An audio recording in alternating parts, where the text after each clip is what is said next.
most of the presentation of Mary in the temple is quite a hidden one. It is only a liturgical commemoration.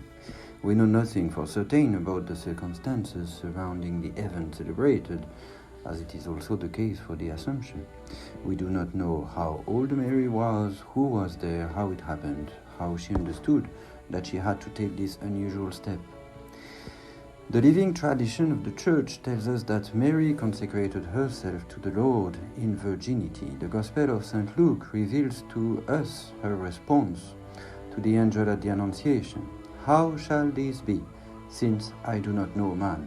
A very surprising response from a young lady betrothed to a man and who received the news that she is about to become a mother.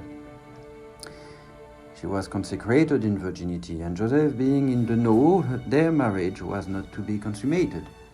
We then understand why she asks that question to the angel.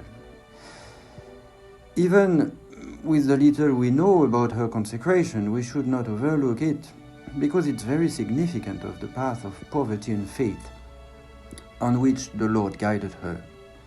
There was no consecration in virginity for women in the Old Testament, and if Mary was of the tribe of Judah, it is even more exceptional that she would take such a step.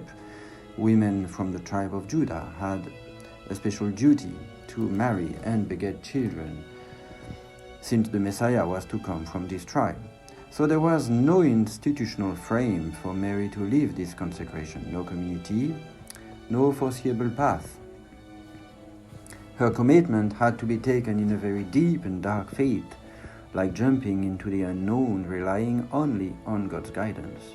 It is also implied a very prophetical docility to the Holy Spirit, probably a very deep poverty in spirit and a kind of special solitude, taking a path that nobody took before, that people around would not be able to understand probably, that demanded to risk everything, and whose purpose was the purpose of that step was not initially known even from her.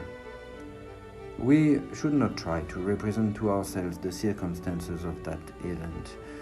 That would be just a vain attempt to satisfy ourselves with our own imagination, purely artificially and probably very far from the mystery itself. But we should try to fathom the depth of her surrender in faith, to figure out the quality of abandonment of herself into the hands of God.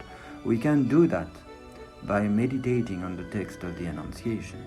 The presentation of Mary to God is what made her heart ready to say yes in a fervent and loving faith in God at the Annunciation. That's the path of discipleship that she shows us. It concerns us because as baptized people, we are consecrated to the Lord and we are called to live in dependence to Him in that way.